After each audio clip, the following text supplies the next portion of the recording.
Good evening, everybody. Can you all hear me? Yes. Fantastic. Still a number missing, but I'm sure that they'll arrive soon. 60, I think 67 now, actually, who have indicated they'll be on the call. Anyway, for those that are here already, my name is Jack Smith. I'm the chairman of the Norfolk County Referees Association in the UK. I'm pleased to welcome you all to this session with Chris and Tori Penso. Tori is the first female referee to referee an MLS game in the States in 20 years, and she has just received her FIFA badge. She got that, that was awarded to her on the 23rd of January this year. So I'm very pleased for her. Daniel Curcio came to me and talked about having a session with Tori and Chris. And I said, yeah, that's a great idea. So he put an email out to all his contacts, and as did I, and we're here tonight. I have to just run through a couple of things, first of all, and that's safeguarding issues. We do have some under 18s on the call. They just please ask you to make sure that you don't use any improper language, and that if you have anything in the background which may cause offence, can you make sure that you have got a virtual background on instead, please. So welcome all. As you know, what's going to happen is that Chris and Tori are going to talk to us for about between 25 and 35 minutes. And then that'll be thrown open to yourselves to ask some questions. They are primarily going to talk around the issues that they face, as a married couple, that they are high-profile referees in the States. If you want to ask questions, you can do so, but you need to send an email to me. Now, that is the email address has been on the screen, but if you want to write it down, it's acfl.randr@btinternet.com. Now, I can see that half of you that are here already have taken your videos down. And if you put them up, it would be always good to see you guys. I've just lost you all off my screen, so I'm going to talk. Daniel Curcio, if you'd like to say a few words. Daniel. Yes, welcome everybody. We're looking forward to listening to Tori and Chris, of course. It's great to see so many of you connected tonight. I believe a few more are on their way. I believe from the list that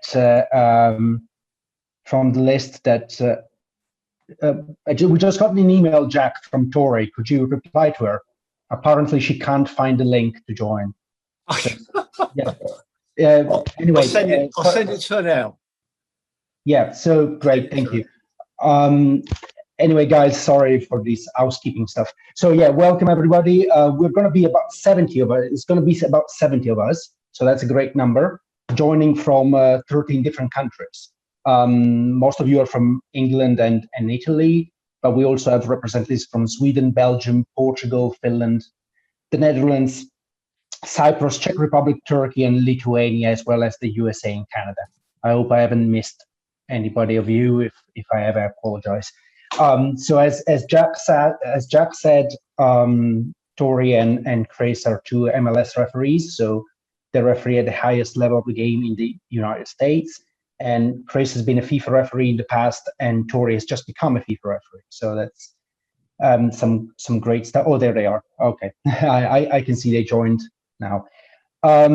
Anyway, welcome. As Jack said, if you have any questions, we would love to hear from you. Just send Jack the questions, and then you'll be able to ask Tori and Chris yourself. Yep, that's pretty much all. I'm looking forward to the session tonight. And oh, by the way, if you wonder what the background is, that's the Estoril Stadium in Portugal. I'm not sure if any of you has attended the Iber Cup before with us, which is one of the most important tournaments we take care of referees for, and that's the stadium where we play the finals. It's a Premier League stadium in Portugal. That's all I have to say, Jack. So I see our guests are here. Yes. A couple of more. Hi, guys. A couple of more guys missing, but I suppose they will be joining in the next few minutes. We should be getting about 65, 70, as I said. And that's all from me, Jack. If you want to take over from now, yep. It's all yours and Tori's and Chris. I won't talk anymore. I won't bore anybody of you anymore. Yeah. No, fantastic. So thank you, Daniel. Thank you. Okay, guys. So I'm really pleased to introduce Tori and Chris Penso, who I think is probably a lot warmer down in Florida than it is here where it's snowing outside. So I'd just like to hand the meeting over. Tori and Chris, welcome. Thank you very much for coming. The floor is yours. Thank you. Thanks, Jack. Thanks, Dell. We appreciate you guys inviting us. Hello, everyone. It is definitely warmer here. Excuse the wet hair. We just finished training, and I think we both died outside. I think it's what, 70? It's about 80 degrees Fahrenheit. 80 degrees Fahrenheit. What's that Celsius? No idea. No idea. Somebody else smarter than me figure that out. But it's warm. Well, we know it's warm because it's Florida, right? Exactly. So it can't be cold in Florida. So. Exactly. Well, good evening, everyone. We're super excited to connect with everybody, tell a little bit about our story, and hopefully learn a little bit from you guys. But of course, ask any questions that you might have about us, our experience. The floor is open, and we are an open book. So super excited. So introduce yourselves. I'm Tori Penso. This is my other half, Chris Penso. We both are professional referees with Pro. I just recently had my MLS debut last season, so super excited about that. Thank you. And first female to have a whistle in the MLS in some 20 years. So hopefully, certainly not the last, and looking forward to all the females that are coming up behind us, and super excited about the opportunities that lie ahead. Also, just earned my FIFA badge for 2021. So thank you very much. Tracy's very excited. I think she's more excited than I am. But thank you very much. So super excited about that. And Chris is part of the inaugural 2021 VMO badge. So congratulations to you. Yes. Apparently I don't in the field anymore, so I'm really good at looking at a TV screen. Yeah. So we'll see how that dynamic works out. No, he has not been in the booth for me yet. So go ahead and just answer that question directly. But do you want to start with your journey and then I'll talk about mine? Sure. So I started refereeing when I was 14, back in 1997. So I'll let you do the math. 8-year-old. Left a full-time job in law enforcement. So Howard and I can relate quite a bit to pursue refereeing full-time. Joined Major League Soccer in 2009, so I'll be entering my 13th season in 2021. Referee. That makes him a senior official. Yeah, I'm one of the old guys now. So 171 career regular season referee assignments. Who knows how many fourth official assignments? About 26 VAR assignments, and a handful of playoff games. So, and then like Tori said, inaugural class of FIFA VMOs. So I'm excited for that. And that was a bit of a silver lining for me. For those of you who don't know, I took pretty much all of 2020 off. I refereed the first 2 weeks of the 2020 season. And then while we were shut down for the first 2 weeks of COVID, I suffered my third partial Achilles tear in my right Achilles. So I went under the knife and had surgery. and spent all of 2020 rehabbing. And then just last weekend, Tori and I passed our fitness tests for 2021. So I'll be back on the field this year. I'm excited for that. But the rehab afforded me the ability to get in the booth and VAR for the entire season last year, basically. And in turn made me eligible to be nominated for the VMO badge. So I'm excited for what lies ahead. Yeah, if he was on the field as much as he typically was, he probably wouldn't have been eligible because he wouldn't have had enough VMOs in the booth. So silver lining with his injury story, which is kind of cool. I started refereeing when I was 14. No, not on the same fields as Chris. We live in two completely different states growing up, but lived eerily similar lives. So born and raised in Florida, started refereeing when I was about 14. My mom said, go get a job. And I said, okay, cool. How about the mall? And she's like, how about the soccer fields where you play and spend all of your time? And I was like, oh, that sounds kind of cool. And then I found out you get paid cash. And I was like, oh, that's really cool. And then I started refereeing and paid for my first car all in cash with my referee money. And that was very exciting. And so I kept doing it. Had my fair share of hurdles and obstacles along the way. Moved to Tallahassee, Florida, where I had some difficulty trying to get games when I was in college. So I can relate to what that's like moving around and having challenges, but found some ways around it and continued to officiate, went to regionals, youth nationals, and some of our bigger prestigious tournaments. And then got a national badge, did that. I've had my national badge, what, 7 years as a national referee. So went to national camp and all the exposure that gives you. And then 2 years ago, I went to Generation Adidas, which is kind of our prestigious tournament that MLS puts on. It's really like the next generation of officials and soccer players. And they bring in some clubs from abroad as well to play, and had a really good tournament. And the Pro 2 committee saw me there. And that's when I joined the Pro 2 group. And then from there, started at the bottom tier and started in the training tier and worked my way up to D tier and then C tier and then B tier, and then was promoted to A tier. So have been through the obstacles and challenges of what that is like, and have risen to the occasion and super excited about what's ahead. I'm trying to get in Chris's group. So I keep trying to knock him down, and I want to take his job pretty much. Yeah, so she's trying to take my job. if you can imagine what the household dynamic here is here, any opportunity I get to trip him up, I certainly do try. But nonetheless, super excited to talk to you guys today. We obviously are a big family of referees. So we have 3 daughters as well. They are itty bitty. So Piper is 6, Jovi is 4, and Brinley is 2. So we have a big little family. And so we wanted to talk to you guys a little bit about balance and what that's like and how we do it, which certainly isn't the master equation, but it's one way you can do it. But I remember coming up, I had a lot of officials tell me you can't have a family, or you can't have a family and climb the ladder and be a professional official. And I was like, but I kind of want to. Can I do both? And the answers I got from all the females were no, like it's just not possible. The demand is too much. The travel is too much. Your body just can't handle the intensity. It's not really possible. So it was kind of, when somebody tells you no, I'm like, I will find a way, you know? So that was kind of motivation for me to try and figure out if it was possible, if you can kind of have your cake and eat it too. And with that, you know, we were blessed with 3 beautiful, healthy girls, and I've been able to, not easily, but certainly difficult, come back from each one of those and get back into the ring and on the field. And I will say one thing that pregnancy taught me was kind of like probably COVID. It's odd to relate the two, but when you're off the field for a bit of time, what you realize is just how much you miss it, you know? And I think that's what happens. So when you're off the field and, you know, whatever, 9, 12 months of it, what I realized was like a piece of me was missing. And I realized just how important officiating was for me. Really like an opportunity to get on the field and run around. And when you have a really good game, that feeling that you get after completing that, I missed that.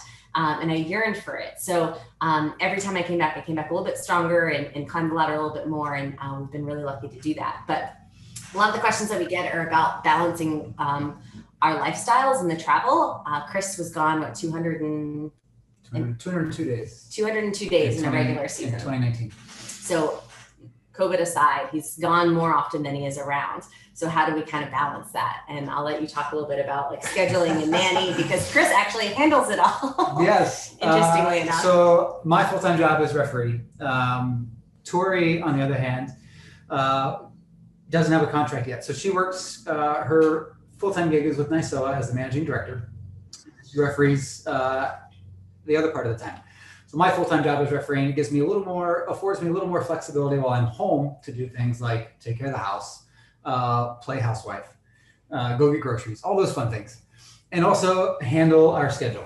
So he also is a coupon clipper for anybody who's curious, and he's really good at it. I'm a really old-fashioned guy. So the way we do it, and this floored Tori the first time I ever said it, was never just say yes and we'll figure it out. So we would get assignments, whether it's a game or a tournament or an event, and she would come to me and say, "Can we do it?" And my response was always, "Just say yes and we'll figure it out."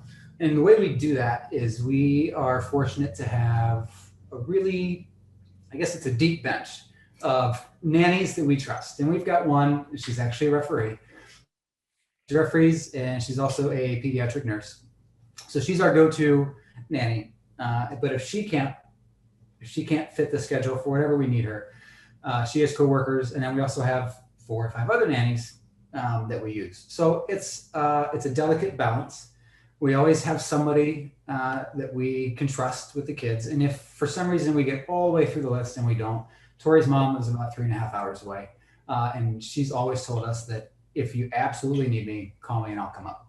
So with that list of people we have, I've told Tori, just always say yes and we'll figure it out. And we always have.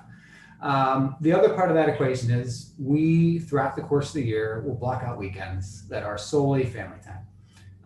We usually take one early summer, and then we take another one sometime in the fall, because with her and I both involved in the collegiate game here in America, me as a coordinator of officials and a signer, and Tori as an active referee, it gets really, really crazy in the fall, more than any other time of the year. So it's important that we have this deep roster, I guess, pool of nannies that we use, and a great support system to help us get all of this done. And then back to what I was saying, we take a weekend in the fall, and we don't do any college games, we don't do any pro games, we block it out, and it's a family weekend. And the last part of that equation is every day of the week, during the week, we are off limits from about 5:30 p.m. until 8:30 p.m. And that Our time. So not your time. We're not Eastern breaking time. that right now. Eastern time. So yeah, so you're good. This is the perfect time of day that we get stuff done, because 2 of the 3 are in school and the other one's taking a nap. So in the evenings from 5:30 to 8:30, we are off limits. So we don't answer our phones, we don't respond to emails, we don't schedule any webinars or online events or virtual trainings. It's solely devoted to dinner with the kids. And when I say I'm old-fashioned, we still eat dinner as a family every night of the week during the week. At the dinner table. At the dinner table with the TV off, and we sit there and eat dinner. No phones, no TV, no nothing. We have dinner as a family, and then we turn on the news. We watch the news and then it's either bath time, or if it's not a bath night, we'll read books and play with the kids, and then they go to bed between 8 and 8:30. And that is really important to us, to make sure that the kids get the time that they deserve from us, no matter how hectic our schedules are. Anything to add? Yeah, so I think all of us have probably experienced time where you're at a tournament or things and you're doing a lot. It's really important that you set time aside for family. And I think we've done a really good job of that, and that has worked out really well for us. Now, granted, when he's gone 202 days, it's just me at the dinner table with the kids, but nonetheless, we still hold that time. We have no meetings, and everybody that works with us pretty much knows that that time is off limits. And that's worked out really well. But making sure you kind of block out time for things that are really important to you. And that has worked out well, because soccer can creep into everything. It can creep into every minute of every day if you let it. And so being protective of that time for what matters most is something that's worked out really well for us. Yeah, and we have moments where we stretch ourselves really thin. Tori gives me grief every July. There's a handful of grassroots events that I go and instruct at, and I've instructed at them for years and years and years. And she's asked me the last few years, she's like, can you just say no to one of them? And I'm like, no, I can't. And they mean a lot to me. One of them is ODP camp. For those of you that are joining us from the US, you're probably well versed in ODP, the Olympic Development Program.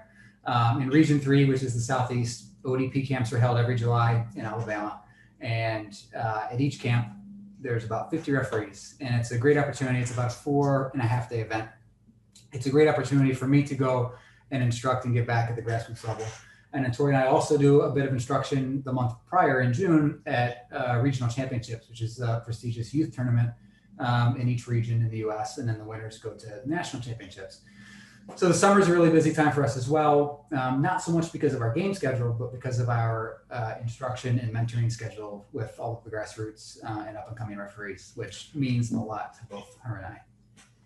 And a couple things on that, like one, we both came up through the ODP program. So as much as I give him grief for it, like I know why he does it and it's really important to us. It's also important that he sees his children at some point in the month of July. So that's always a challenge, but So to accommodate that, the last ODP camp, I took our oldest with me and she had a ball at the time. We try and do that and they do enjoy it. But the other thing about those programs is giving back. What we've learned is I give them a lot of grief on the onset, but when we're done, when we spend 10 days, 15 days at a tournament, mentoring kids for 15 hours a day, crazy schedules, we get back and we go, wow, that was so worth it. We get so much in return from that experience, just as much as we give, right? And so I encourage all of you, if you're not, no matter what level you're in, you can give back to this game. There's someone on your line, there's someone, in your hometown that you can take what you learn at these webinars. I mean, you're going out of your way to learn at these events, which is great, and take that back and teach them, encourage them, motivate them, because no matter what level, seniority, how old or young you are, you can be a mentor to someone else. And that's how we have the toughest job in football, right? And we've got to kind of stick together. We got to motivate each other and encourage each other. And that's how we all kind of get through this, is that community that we create, which is, like I said, I give them a lot of crap for it sometimes, but we really enjoy the time with the kids. We learn so much. You'll find law book sometimes someone asks a question or something comes up and maybe we don't know and we have to look it up. So we take something away every time as well. So if you don't have mentorship as part of your arsenal today, do it. Outreach, find a team, someone you can mentor in your hometown, because giving back is really what this game is all about. Someone gave to us so that we could get to where we are today. And it's really important for us that we spend time to give back to the game at all levels. So we do quite a bit of mentoring, especially in the summertime. And then, anytime somebody reaches out and asks, hey, Tori, I just was on a Zoom meeting with a young lady from Washington, which is a 6-hour plane ride from me. And she just wanted to chat and had some questions. And I always try and make myself available whenever I can to talk to referees, because you got to know what it takes to get to that next level if that's where you're aspiring to get to. So I also encourage you, if there's someone that you want to reach out to them. Don't be afraid. Most of us are pretty accessible now. You've got social media. You can find us pretty quickly, and reach out and ask questions. And, more often than not, a lot of us, the professional referees, are very accessible and happy to share our stories or learn a little bit about you guys. Yeah, and it's come full circle for me, the mentoring and the instruction. Those of you that know Rubio Vasquez or Nima Sagafi, two of the US's newest FIFA referees from last year, are two referees that I mentored and instructed at youth regionals way back in the day when they had just become state referees. So not to reveal my age or anything, but for me to mentor and instruct. That's why you're a senior official. I know. For me to mentor and instruct the younger officials at regionals and see there's referees and also assistant referees now in MLS, to know that I mentored these guys way back when is really bittersweet for me. Yeah. I don't know that any of my mentees have become FIFAs. Well, you're younger than I am. So give it 5 years. Is that give it a couple years. But mentorship's really important. I think the other thing is, no matter what your goals or aspirations are, I encourage you to set goals. And so, like, every year we sit down, and this is actually my goal book. It's actually sitting right here. This is my goal book, and I write down all of my goals for that year. And usually there's themes associated with it. But I sit down, what's 3 years? What does 5 years look like? Where do I want to be? And sometimes it's a reach goal. Sometimes it's very aspirational, like no chance do I think I can actually do that, but maybe I can. And so I put it down on paper and then I back out from that. And I say, if I want to be there in 3 years, what do I need to do now? What do I need to do today? What does this year look like? By the end of this year, where do I need to be in order for that 3-year goal to be where I want to aspirationally be?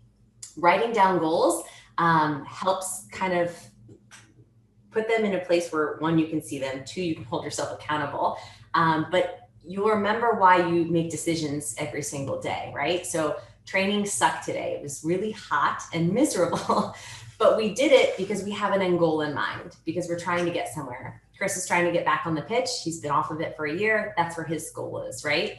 I just got my international badge and I want to be ready for that first international assignment, hopefully here soon. And so I have goals I'm trying to achieve. So when the grind sucks or when 5 a.m. workouts stink and I don't want to do it, I have something I'm looking at the end of the tunnel that helps me kind of power through those tough days. And that grind is worth it because there's something there at the end of the tunnel. And when you achieve those goals, maybe it's not in 3 years, maybe it's 4 years, right? But when you achieve them, they mean so much more because you know you had to take 10 steps in order to get there and you set your mind on it and you achieved all these little goals. And that could be getting to a tournament final for you. And what does that mean for that? Then you maybe need to get some more feedback from people, within your local area. Maybe you need to be seen by more people. Maybe you need to find a mentor that you have, right, in your local area because you don't have one today. So these goals can be super minor, right, into something bigger. But I encourage you guys, if you don't set goals today, to do that. It helps you make decisions every single day about how you use your time wisely for what you're trying to achieve. So goal setting was another piece. We got a couple minutes left. What else do you want to chat about? Talk about the grind of assignments. COVID. Yeah, go ahead. So COVID, I've taken over 100 COVID tests so far. So my nose doesn't even feel it anymore. It's like you could shove anything up there probably at this juncture. But COVID has been tough. It's been tough on everyone. We've had to adjust schedules, right? And now we're taking tests every couple of days, getting ready for the season, getting ready for training. A typical week might be testing 2 or 3 times. It's probably 3 to 5 days of training, depending on game schedules. And then we're typically traveling quite a bit. So what's different about the States than maybe where you guys are is each one of our professional games, we're likely getting on a plane and flying there. So it's a full day of travel for us. So it's a little bit different experience where we're traveling a full day, we're in match day and then flying back out. So COVID has meant that sometimes we have to drive 2 hours to go get a COVID test the day before we fly out of a match. So we're spending half a day traveling essentially to go get a COVID test, drive back, and then fly out the next day. So COVID has been difficult on us all. It's added a lot of extra challenges, but thank goodness we're allowed to still do this, right? And hands down to the administration, whether you guys are still doing it at your local level or maybe you will hear soon, that we've been able to do this because a lot of people aren't doing what they love to do today because of COVID. And, we're lucky so we're happy to oblige. I'm happy to drive 4 hours to do a COVID test so that we can get back on the field. So, but that has certainly been challenging. And I'm sure it's been challenging for you guys in a variety of different ways, but we'll all get through it eventually. And we'll be stronger for it at the end of the day, for sure. Do you have anything else you want to talk about, Balance, before we open it up? Yeah? Do you guys have questions for us? Okay, thank you very much, Tori and Chris. I do have 1, 2, 3, 4, 5 people already sent in questions, but I'm going to start with one. So it was good to know that now at this level you're working as a team with your nanny to make sure you get to your matches. I think that just proves good teamwork all the way around. I was interested to hear you saying about setting out goals to start with, Tori. I mean, when I first started refereeing, as some of my colleagues like Ralph and Peter Spring will know, that we didn't have such things as goals in our days, but we had things we wanted to aim for. When I started refereeing, I had 3 aims. What were your first 3 aims when you first started refereeing? I mean, probably to get that next badge. whatever that was. So if I was, now we have grassroots, I'd want to get that regional badge, you know, which probably required taking a fitness test of some sort. So probably the physical abilities to do that. And it was probably find a mentor that looked like me, that was, you know, a female perhaps, right? And if not that, then probably there's probably a quantity amount of assessments I needed to get at a certain level. So probably trying to get opportunities and exposure at that level so that I could earn that next badge, I'd imagine. Okay. And Chris? I mean, I got to think. My 3 aims when I first started refereeing, number 1 is probably just to make as much money as I could. I mean, I was 14 years old. I mean, the reason, like I said, the reason you sign up for it is, you know, when you're a teenager, you want to earn money. And my family has a pizza shop. It was started back in my great-grandparents.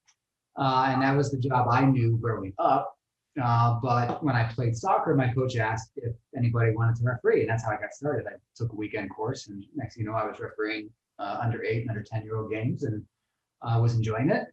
So I think after that, you know, aside from just making money, I wanted to get more games. I wanted to travel. I wanted to do games outside of my area, and I wanted to just learn as much as I could.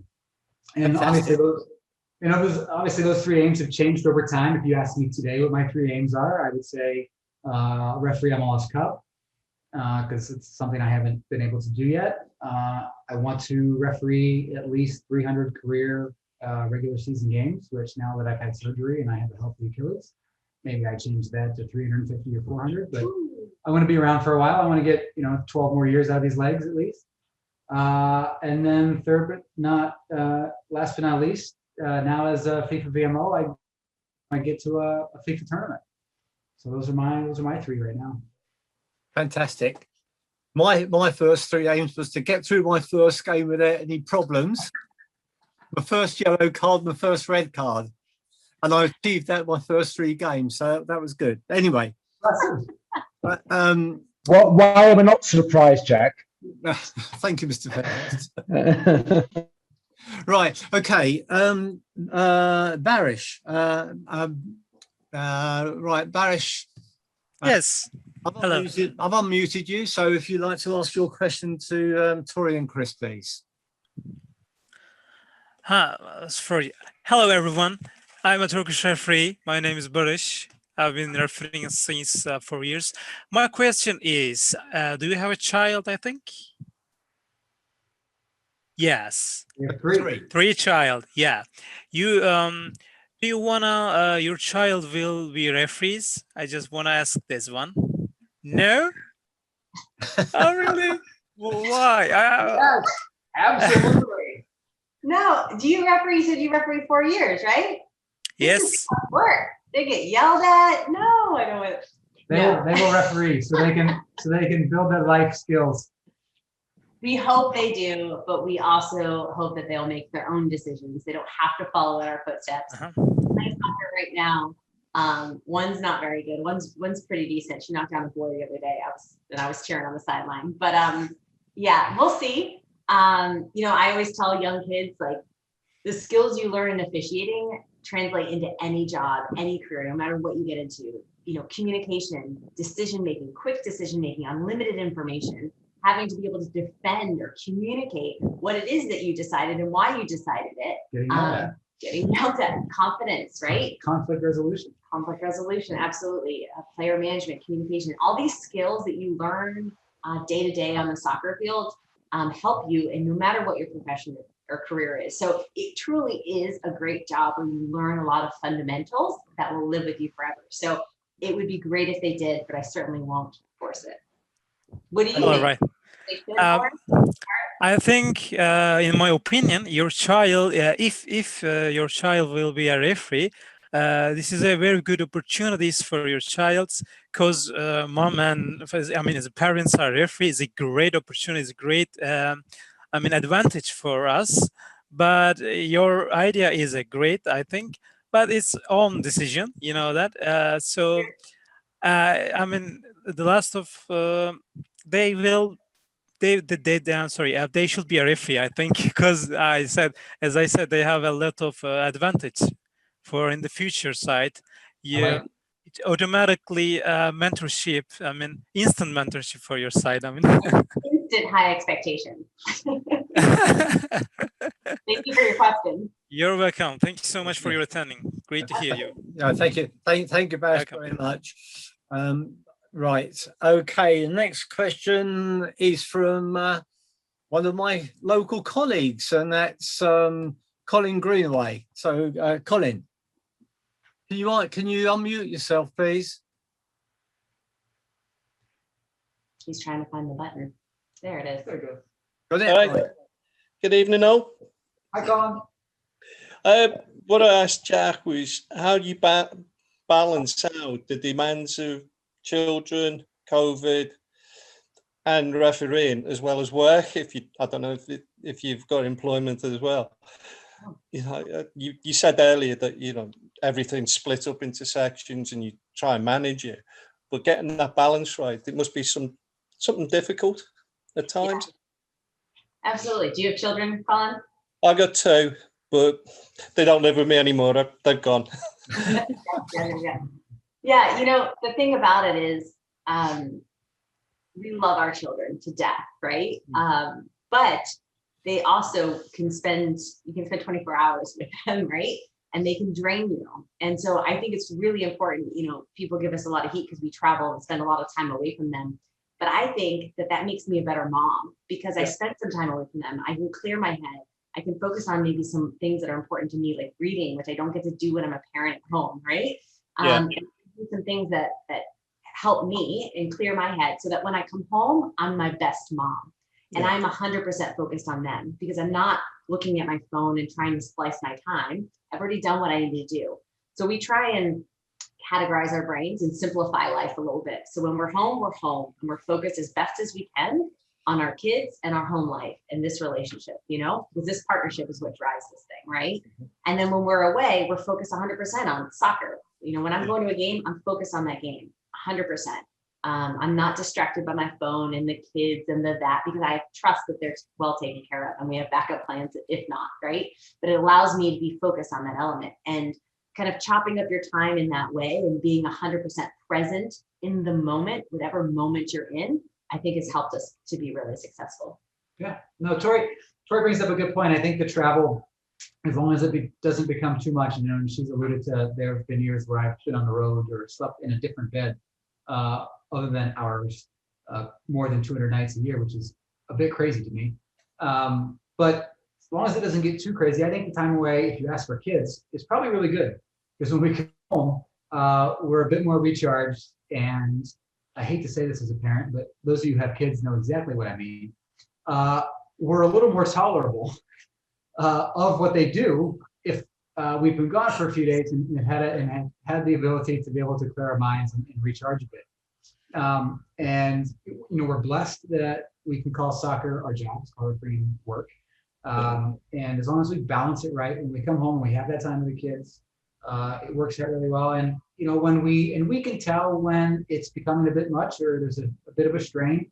You know, every month or two we take the kids with us on soccer trips. So this weekend, for instance, we're driving down to Naples for the Weston Cup on Sunday and Monday, and we're taking the girls with us, and we're going to do some mentoring Sunday and the first half of Monday because the girls are all off school on Monday, and then we're going to drive home.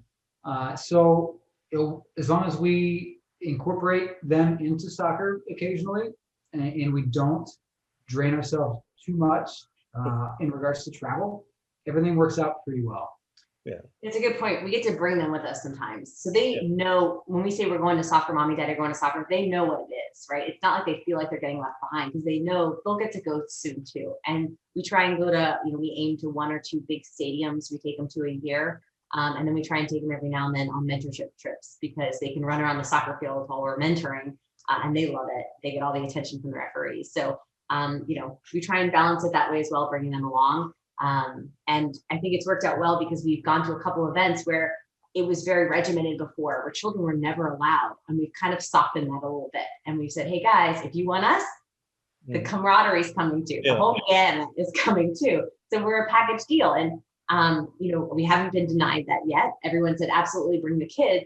And it's kind of maybe made these environments a little bit more kid friendly, a little bit more softer, a little bit more about the learning and development, which is what they should be focused on, instead of like wear suits and get very formal, because we all know it's tough to get referees and tough to keep them.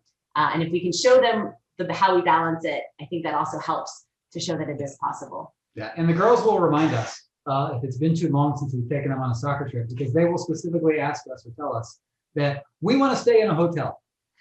So yeah, so believe it or not, our 6-year-old and our 4-year-old, can we stay in a hotel tonight? So that's typically a cue from the girls that it's time to take them on a soccer trip, because they love to sleep in hotels. Yeah. Yeah, it's my wife who wants to stay in a hotel, but she wants me to take her on holiday all the time. Thank you, Colin, very much. Thanks for the question, Colin. I do have lots of questions. Scarlett's put one on the chat, but can you please make sure you send them by email to me? The next question has come from Matthew Cotton. Matthew, okay. Sorry, I'm just trying to unmute you. Can you unmute yourself, please? Yeah, can you hear me? Yeah, we can hear you, Matthew. Nice one. Thank you. Firstly, thank you very much for coming along tonight, and thank you for putting this all together. I mean, I actually had 3 questions, but there's a lot of questions. I'll probably only ask one of the questions, if that's all right. And it relates to, I mean, Tori's the 9th referee in MLS history. What can Europe learn from USA? More female referees start to officiate male games. That's a great question. It's taken 20 years, right? It takes the right leadership in place, and I have to give, a shout out to Howard and Geiger, who lead our pro program, and they were willing and able to take a risk, because it is a risk, right? There are a lot of eyeballs watching when you take a risk, like bringing in a female that hasn't been on the field for some time, right? So a big shout out for them for taking that risk. At the same time, I've been through the ringer and I've done a lot of games and proven my abilities, right? I think when it comes to female development, one, they've got to see women in places where they can see themselves being, and you're starting to see that now. You saw that at the Club World Cup just the other day. You've seen that with Stephanie Frappart. You've seen that with BB in the Bundesliga, and you're seeing it across the globe, more and more females on the pitch. With that said, it's not easy. It's very physically challenging for women to compete at the same level. I would say fitness is one of the biggest challenges that the females have. So when I speak to young females, what I always talk about is being fit, because when you're 20 something, it's easy to keep up with the boys.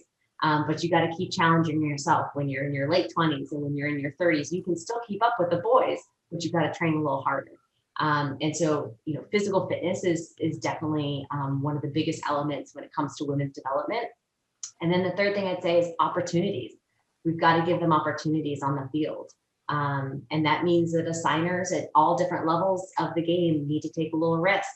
And give them a try and give them an opportunity, just like we would a male counterpart or otherwise, because that's the only way we develop, is when we get experiences, right? And we learn, and then we have a support system that can help us when we slip and fall, because for 90 minutes, we don't get every decision right? There's always learning from every game that we can take. And if we can teach ourselves to be self-critical and have a support system that says it's okay to fail, but we need to learn, we need to fail forward. And then I think that is the success. With that said, my goal is that I'm not the last. And there's a large group of females that are training very hard today and are anxious for their opportunities and are working really hard. And I'm super excited to mentor them and coach them and help them along the way. But that's what we have to do, is lift each other up. And I'm always available if any females want to reach out and chat, because I think mentorship is even more important on the female side than it is on the male side.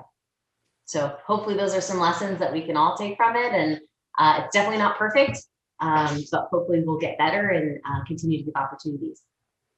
Nice one. Thank you very much for answering that. And also as well, another comment, as you comment about putting blocks in place for when you don't want to be disturbed or anything. I think that's a good idea that I can perhaps take not just for the refereeing element, but also like from a professional and personal life as well.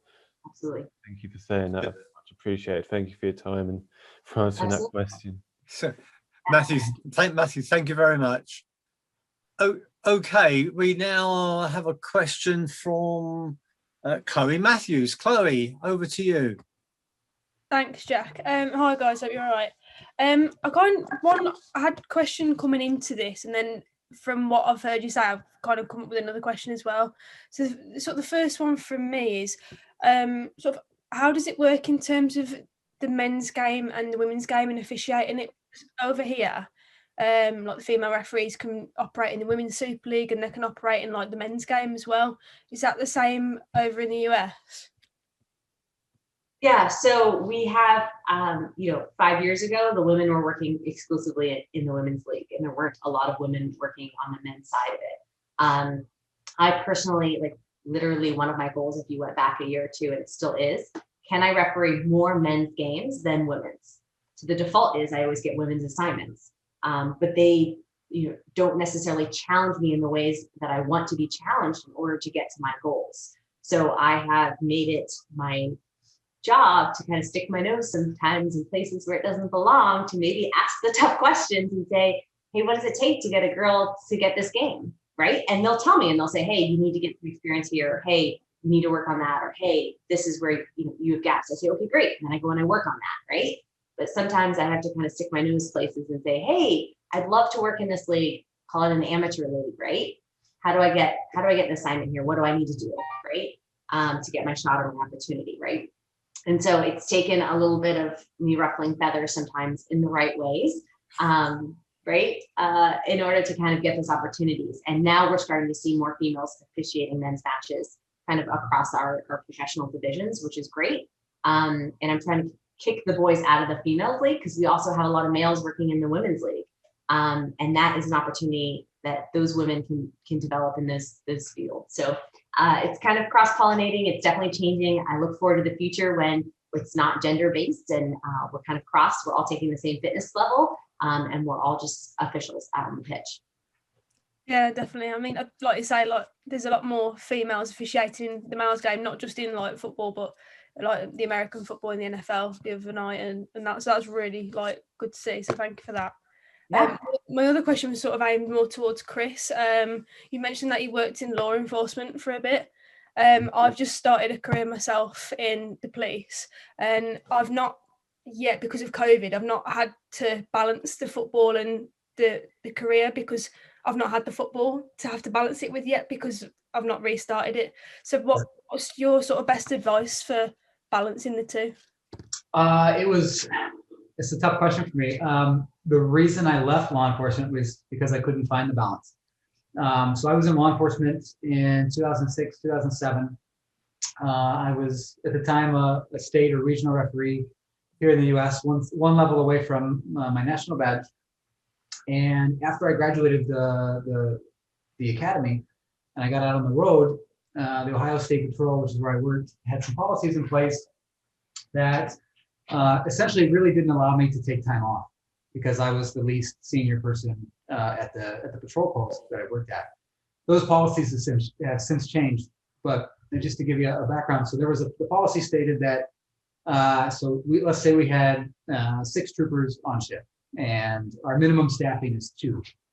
If one person had utilized personal leave or comp time on that shift, nobody else could utilize the same, even though we were in excess of minimum staffing. So I would put in a request for time off, and they would more often than not get denied. So I ran through that gamut for about a year. And over the course of, from my time in the academy to my time on the road, that entire time period was about 19 months. And over the course of 19 months, I refereed 3 soccer games, and I was losing my mind, to be honest. So I walked into my lieutenant's office one day, late 2007, and I asked him, I said, is this policy ever going to change? And he said, no. And I said, well, then I need to go. And I signed my papers that night and I left. And he said, well, if you ever want to come back, you're welcome back. And he and I still talk. He's been promoted a couple of times. He's a captain now. So he is in charge of an entire district in Northwest Ohio. And he and I joke that he's like, you clearly made the right decision because you make far more money now than you would have here. And you don't have to worry about getting killed at work more often than not, anyway. So it was a tough decision. You know, I've had this question from other referees here, especially here in the States, that are going into law enforcement.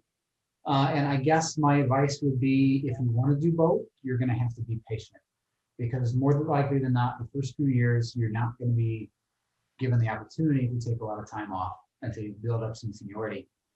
And then obviously you can, you know, put a little more time into refereeing. So if that's what you want to do, more power to you. I have a hard time saying that to people in the States because it's a really poor time to be in law enforcement right now, just because of the way society is nowadays. But if that's the road you want to go, you're just going to have to be patient and hope that things work out. I took a big chance. I left a full-time job, and this was before pro was created. This was before we had full-time referees. So I took a big chance and crossed my fingers that I was doing the right thing. And, you know, Tori will attest, because this was early in our relationship, that there were days where I would check the mailbox and hope to God there was a check in it so that I could pay some bills. But after the rough patch, pro was created and I got hired, and the rest is history. I will say some positive, trying to spin Chris's like negative answer is, all that means is that your time is going to be more limited. So you have to be smarter about how you use your time, right? You're only going to get X amount of time off. So make sure you're going to be seen or getting the right experience at the right level, right? So goal setting is even more important, in my opinion, when you have even less time to work with, you know? Yeah, I appreciate that. Thank you for sharing that with me as well, because that was quite personal. So no, I really appreciate that. Thank you. Thank you, Chloe. Before I go on to the next question, just to let you know, I've got enough questions to keep us going before Tori and Chris need to depart to do the school runs. So I'm not accepting any more questions. I know that Daniel Curcio and myself have got one after the last one I've got here. So we now go to Stephanie McFarland. Stephanie. Hey, thanks for giving this talk. I'm the only one. Well, anyway, so my question was kind of for Tori, because I just recently saw that you guys did the men's FIFA test, and I was just like really inspired, I guess. But like, I'm trying to go for my regional badge and like, you know, starting to like get more adult games and stuff like that. So I just wanted to see, like, mentally, like physically, where would you start out for like a fitness test? Because it's kind of daunting, and I'm just in general a bad test taker. Yeah. I can relate. I can referee in front of 60,000 people, but when it comes to the fitness test, it is mentally very exhausting for me. So there's that. But we all have those challenges, whatever it is. I would say physically, because it is so mentally draining for me, I have to make sure I'm physically like really, really set at 120% confidence level to be able to pass the test, because my brain is going to take so much energy from me during that fitness test. So it starts with training. It starts with interval training. It starts with sprint training. You know, I have throughout my career had different highs and lows. My body was reacting differently. So when I came back from pregnancy, sprints were very difficult. Whereas before pregnancy, I was really, really fast. And so I lost that edge, and I had to work on things that I'd never had to before. And I would do a lot of box jumps. I would do a lot of starting gates. I would do a lot of sprinting. I do a lot of squats, split squats, jumps. And that helped me build my quick speed, my explosiveness, so that I could get a little faster out the sprints. And then for intervals, it's really building capacity. So it's, you know, 3 times a week, build your capacity, 2 minutes on, 1 minute off kind of runs. We do a lot of 40 seconds on, 20 seconds off at a very high, you know, 11.4 speed on a treadmill kind of thing. And so a lot of capacity building runs to try and get your lungs built and prepared, because really the interval test is about your recovery, your heart rate's ability to come back down during your rest period. So it's a lot about breathing techniques. I do a lot of yoga to help me both with my mind and my breath. And that helps me when I feel my heart rate getting out of control during the test. I just take a couple big breaths and I'm right back in focus. So that has helped me. quite a bit. But as far as training, like just go and take it and see where you're at. So the men's test is 6 seconds on the sprints, and then 15-18. I think the women's test is 6.4 on the sprints and 18-20. I think on the intervals. So go take the women's test. It's 10 laps. Maybe you fall off at lap 6, or you fall off at lap 8, and then do some training, and then go back to the track in 4 or 6 weeks and see if you can get to 10 laps. Do the women's test first if you haven't yet, and then strive for the men's test. And once you hit a test, then just strive for the next one. I just passed the men's test, and as soon as I was done, I looked at Chris. I go, "What do you say we train for the men's World Cup times, which is 15-15?" So now I want to train and try and do 15-15. So when the training is done, when we walk off the track, we're never done, right? Like we keep trying, we're striving for the next test, we're striving for the next challenge. So I encourage you, whatever test you're taking, complete that one and then look to the next one. Did that help? Yeah, thank you so much. Yeah, absolutely. Fine, thank you, Stephanie. We now go to William Thompson. William. Good evening. Thank you. I got to read my question. I didn't think I'd get asked. Oh, no, I hope this isn't too bad, guys. But you're not just going to the west coast of Florida. You're going to up north. You're going to maybe the west coast of the States and stuff. Driving 4 hours for a COVID test, it all costs quite a lot of money. The flights in the States, I think you guys are Stewart, are you flying out of Palm Beach, or it's not the cheapest airport sometimes to go from. So is this all paid for? Especially, I guess for you, Chris, it is, but for Tori, because you're not employed by Pro, or you're only doing certain games. How does that work? As I say, not trying to delve too much, but it's just over here we drive an hour and we think that's too far. But yeah, it's all relative, right? It's all relative. So at the end of the day, if I'm working for Pro, it'll be covered. So if I'm doing an MLS game, so I have to drive and get tested in Orlando, we'll get paid a day fee to do that. Is it truly compensating the amount of time and hassle? Probably not, right? And there's a period during my development where I would go and I would travel and I would go, Generation Adidas, that tournament I gave an example for, where I got identified at Pro 2. That was a 7-day tournament. You're not like 10 days. Yeah, 7-10 days, something like that. And I didn't get paid. Nominal. I got a nominal stipend. But there's a lot of sacrifice that you do throughout your career. But like I said, goal setting helps me get past that, right? Because I knew I had to go to Generation Adidas to be seen, to get on the list, to do what I wanted to do, right? And so if there is an end goal that you're trying to achieve, those monetary challenges or the time commitment or these things that you have to overcome, they become tolerable, I guess, because there's an end goal in sight, right? An hour drive is nothing though, guys, okay? We lived in LA. It took us an hour to drive to get the groceries every day. Okay. So an hour drive is nothing. We luckily have Orlando, which is a couple hours drive away from us, which is the closest stadium. But my second MLS game was in Portland, which is a 6-hour flight. So yeah, an hour drive, that's nothing, Find a good podcast. You can listen to Nwsl's podcast. We have a podcast. Find a good podcast. Get some jams in, and go for that drive, because an hour is nothing. Thank you very much. Thanks, Jack. Okay, Yeah. thanks, William. Okay, next question is from Christian Angelo Franco. I apologize for my pronunciation. Yes, it's the right pronunciation. Hi, everybody. I'm Christian. I'm an Italian referee. I want to ask you both. Excuse me for my English if it isn't the best. Sounds fine to me. I'm studying it, so I want to ask you, what do you think about VAR, because it's a topic that is splitting the referee in Italy. So I want to know your opinion. Thank you. Let's ask the VMO. I love it. I think it's great. Maybe I'm a little partial because it's probably going to help extend my career by an extra 5, 6, 7 years. But I, as a referee, I welcome it, right? Because as referees, we want to get everything right all the time, right? That's what we strive for. And why not welcome a tool that's going to help us do that?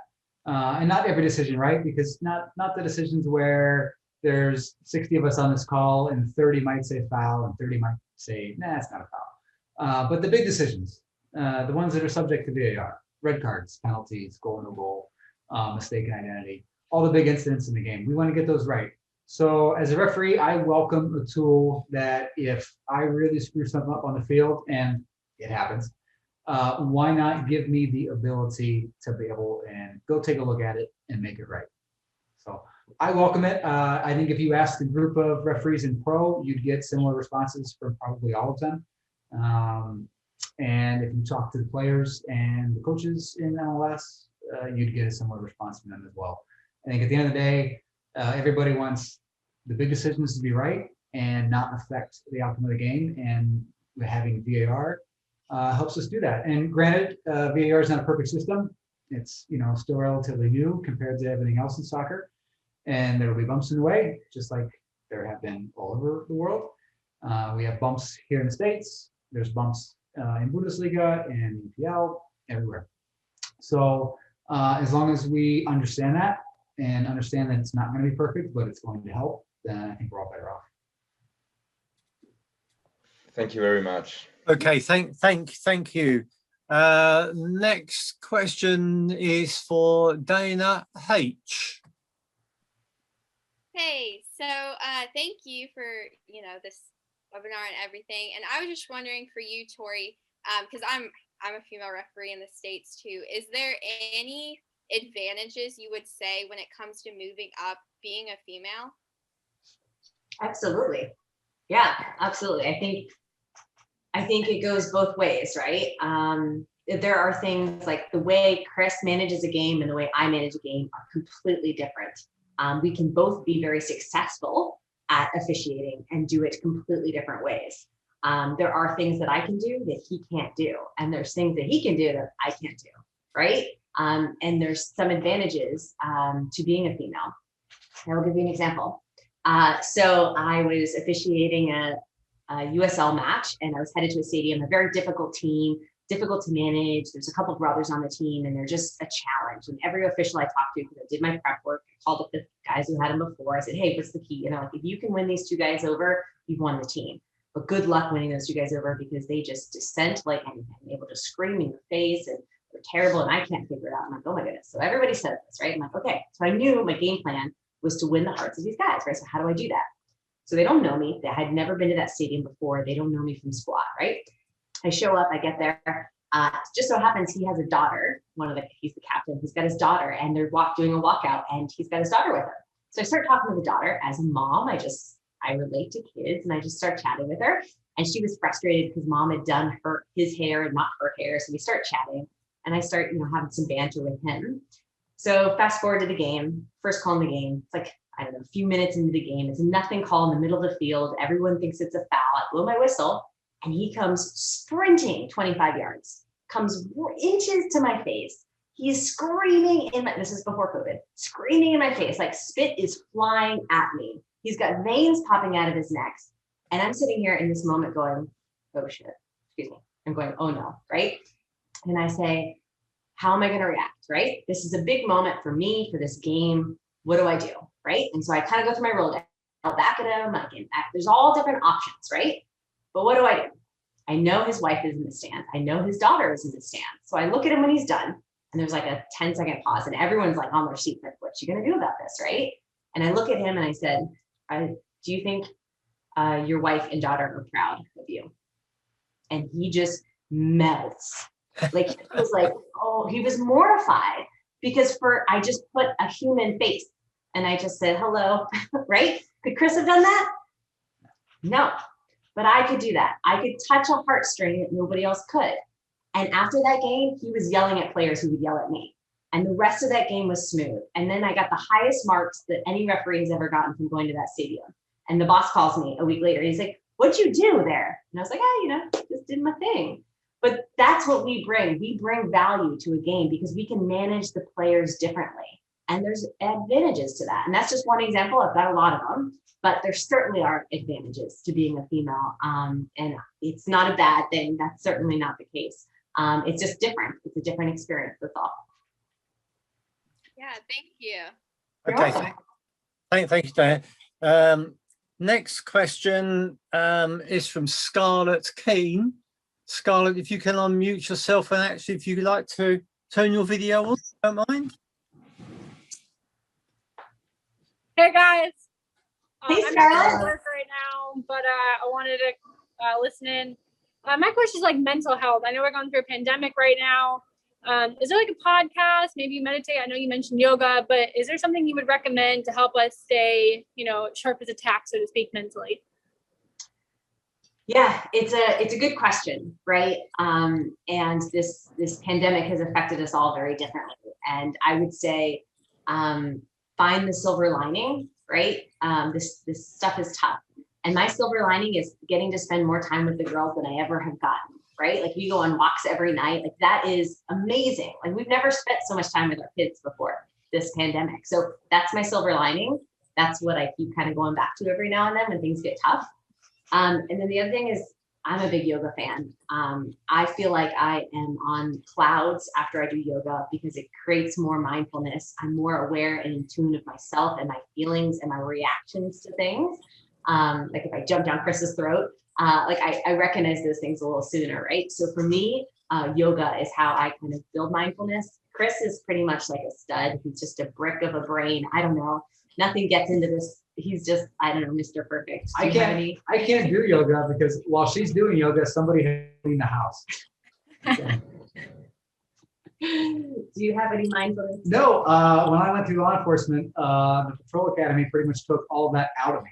So, and turned me into a, this walking soldier. So he has no feelings. I have no feelings. That's a lie. No, I am, I'll go back to, Chloe will probably appreciate this. So in the patrol academy, and at least in Ohio State Patrol Academy, it's very military based. So for 32 weeks, you march around an academy in military formations, you act like it's a base, and it really drills a lot of things into you. And one of the things it drills into you is to be able to handle your emotions in any type of situation. And if anybody who's watched me referee, I hardly ever get worked up on the soccer field. Like I am just, and I don't know if it's good or bad, but a lot of the time I'm the same way at home. So not a lot bothers me, and it drives Tori bonkers. Like it drives her mad. It's like, why are you not frustrated? How are you not upset? I'm like, it just doesn't bother me. So yeah, I don't, not to say yoga is a bad thing because everybody swears by it, and Tori is right. She goes outside and does an hour yoga session, comes back in, and she's a different person. So as long as that keeps happening, I will empower it. Well, thanks you guys. Yeah, no problem. Fantastic. Thank you. Right, we've got the final question from the attendees, and that's from Jack Wicks. Jack. Cheers, Jack. Cheers, Tori. Cheers, Chris. Obviously, I'm going to call it soccer. I don't want to, but I'm going to have to. Obviously, soccer out in the United States is quite popular, especially in terms of female sport.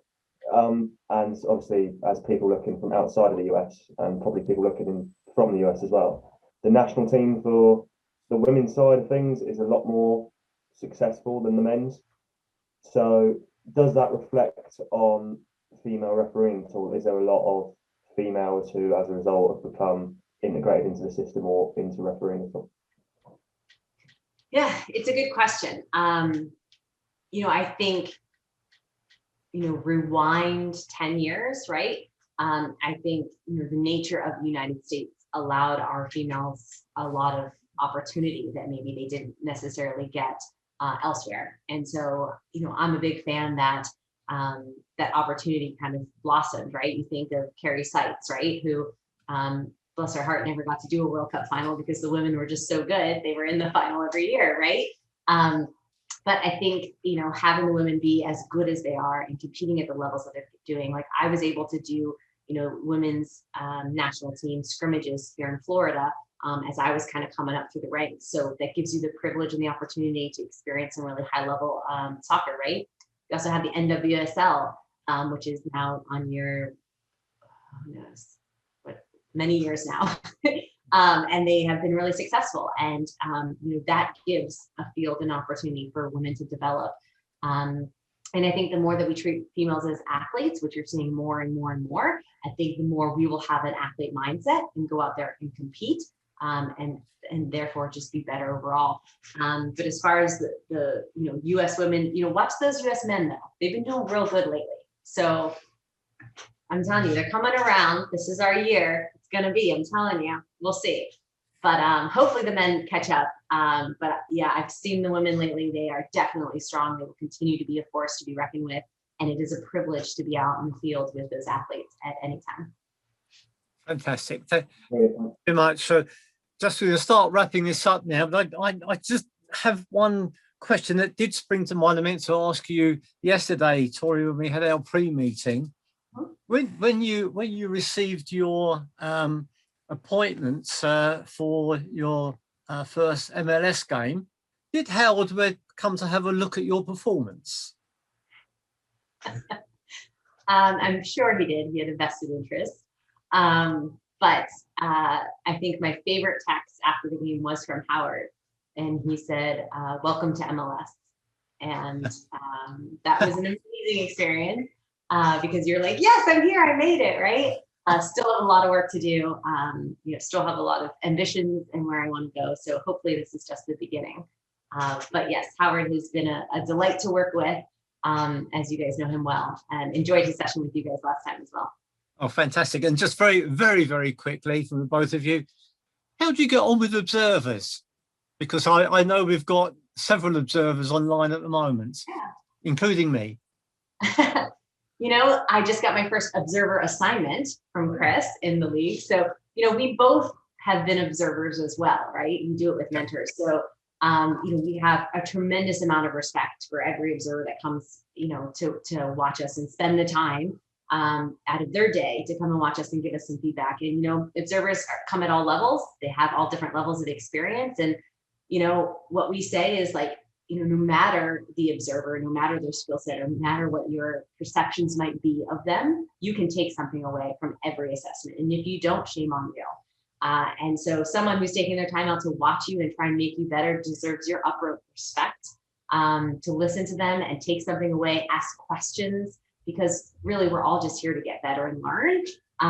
And I love observing. I love the opportunity to coach young officials. And I hope, young officials take that as an opportunity. And I don't know, what do you have? How's your relationship with observers, Chris? Oh, my relationship is great. Tori brings up a good point, though. You should always take something away. And that's not to say you're going to agree with everything an observer says, and that's okay, because we all see the game just a little bit different, and that's the beauty of it. But even having said that, you should always walk away from an assessment or a meeting with an observer, and have one or two things that you find value in and use those going forward. Fantastic. I know that we've got online tonight my observer coordinator, Ralph Headley, and I'm sure that he's listened to what you've got to say and he'll put it in his next edition of the Trailing Eye. Smiling now. Okay, before I just pass over to Daniel to finish the meeting, I'd just like to call on David Fairhurst. David. Take yourself off mute, David.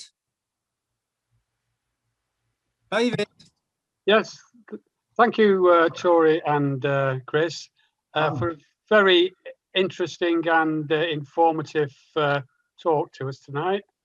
I'm sure it's given us plenty of food for thought, especially interesting about the mentoring of young referees, which I think certainly needs to be on a more formal structure. And I think we all look forward to the day when there are no male referees, female referees, but just referees. Yeah. Thanks very much for this evening. Thank you. Thank you, David. I'm now going to pass over to Daniel Curcio to wind the meeting up. Thank you, Daniel. Thank you, Jack. If you don't mind, guys, I just got a question from one of our Italian lady referees, and she would like me to ask the question on her behalf. And I had a question myself, but we're probably running out of time. But anyway, we'll try to be quick.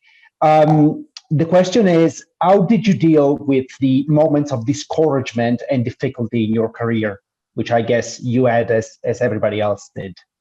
And then I'll if we still have 5 minutes, I'll ask my question later. But first, this. Yeah, I mean, they happen. Every person who's had any taste of success has had pitfalls and valleys and overcome sometimes tremendous faith. And you don't know what those are because you don't share them with the world, right?